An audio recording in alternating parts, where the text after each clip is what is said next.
Everybody walked like a cow when you was born. Yeah, we had an outhouse, but we used to serious robot catalog up until they got so slick. I've been always wondering that. Them old slick pages, you'd have to use several pages, but they was like newspaper back then, right? Mm-hmm. But before they went into that, we had they'd have a white cob and a red cob. Explain that. Color coded. Now, why would you use it? You'd go with the red cob until you got what you felt like, as a doctor would say, are you thoroughly cleaned out? And then you go with that red cob, and then that white cob's kind of like a check or a tick. So if you had some color left on your white cob, you need to use more white cobs or go back to a red. So Marty, do you got this figured out?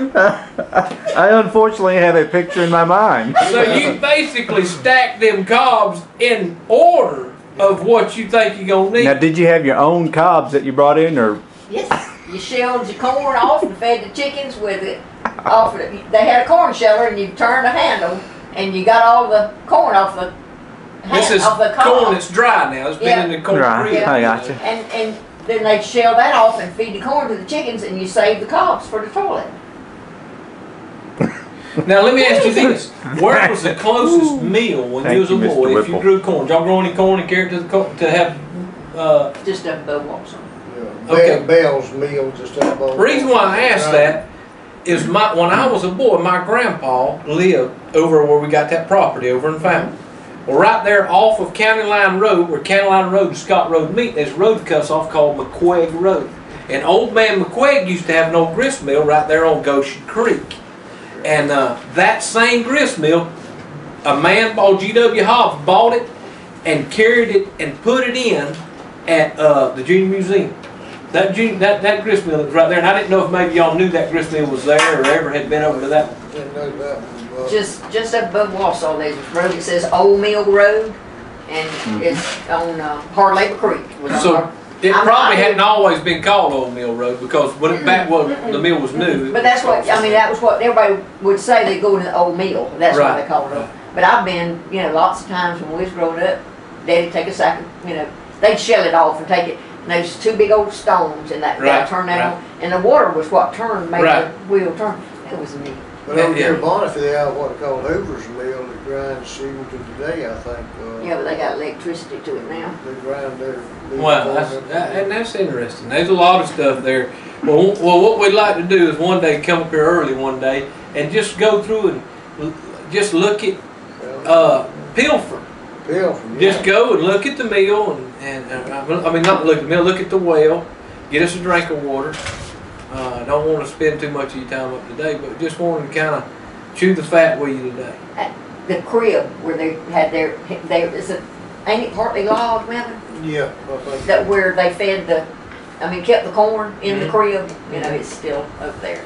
What we're trying to do, of course, we're in the garage door business too, so what we're trying to do is actually part of what we'll do is this is part of our other business, and what we're going to do is just visit and love to just come up with stuff like this and enjoy. I've always wanted to visit with y'all, and I don't never hardly get a chance to, but we're going to make time to do it, because you know what my newest motto is?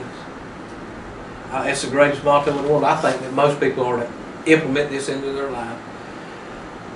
I ain't gonna do it unless I do it. Or is that it, Marty? How'd it go? I ain't gonna do it. If I don't do it, if I don't do it, I ain't gonna do it. That's it. If I don't do it, I ain't gonna do it. And people, the thing about it is, people they'll intend to do something and not do it. If I ain't gonna do it, I ain't gonna do it. Well, my slogan if I don't do it. I got a slogan I kind of like to use since I retired. If you need me, don't call me.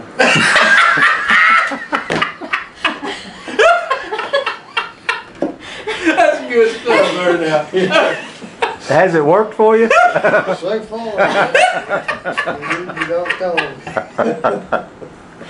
Oh my. Or either if you need me, that phone number's wrong, you got anyhow. Or let me give you somebody else's number. But years ago, before they outlawed this gopher, or I guess you call it sandhill turtles. Yeah. We call them gophers. Now, are they good eating? You like them? They're real good eating, but I haven't eaten it. It's been several years. As a matter of fact, since they've come endangered, we kind of have to stay away from them. Even if your mouth's of water. Right, even if your mouth is water. But like That I was might talking scratch about you. early, catching them in a 5-gallon bucket will damage you. Right, Whereas you need to catch them with a snare, that way it won't be damaged so bad. Right. So those of you that still eat gopher turtles, they did, of course, Marty, they dig a burrow down in the ground. Mm-hmm. Now, armadillos, or armor gorilla, is what we like to call them. Theirs is more oval up and down, or round. A gopher's will be more ob-shaped, sideways. Now, they're supposed to be harbor rattlesnakes and stuff in there too.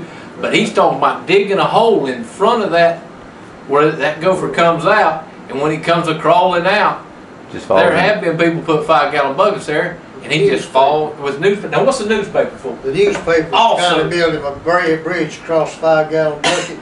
And then when he gets on that newspaper Falls gives, through. he goes. Well, And you put the paper there and little One of those Yeah, things. just it's camouflage. That's You it. don't It's a see fake it. dog. Bridge. Who's calling that way? It's a fake bridge. A long time ago, though, right? Yeah, see, we've been married 47 years, and it was at least 40 years The ago. sports section, comics, which one works better? Does it That's matter? a meal in a suitcase right here, buddy. You know what You I'm got saying? that right. Meal in a suitcase. Oh my. Now, is there any particular part of the paper you like to put up there, or is it? I mean, well, because you put the wrong thing there, he liable not to cross it if you have. I used mullet wrapper. A big Oh, sack okay, of okay, oil. That's- yes. A lot of people may not know what a mullet wrapper is, I don't but have a clue. it's the News Herald. It's had a mullet wrapped up in it. That's Yeah. what they used to wrap at the fish market. Right. That's Well, in what fact, they It's from dripping water everywhere. My wife's from Apalachicola, and their arch nemesis was the Carabel, and I think they was both the same team, or maybe the Sharks or something, or St. Joseph Sharks. But anyway, Apalachicola and the Carabel didn't get along. Both of them had a high school. Well, the ones from Apalachicola used to call the people from Carabel mullet wrappers, is what they called them. And I guess that was what you're talking about. You know, I don't know what. Just Well, see, just to try to cut them seafood down a little bit. Well, seafood industries. Right, that's and that's exactly- what, literally, I remember when if you bought fish, It's wrapped they in- would wrap it in the newspaper. Well, I'll be. But on that armadillo that you're talking about later, I did a VE study when I was working with the department I worked with, and You did a what study?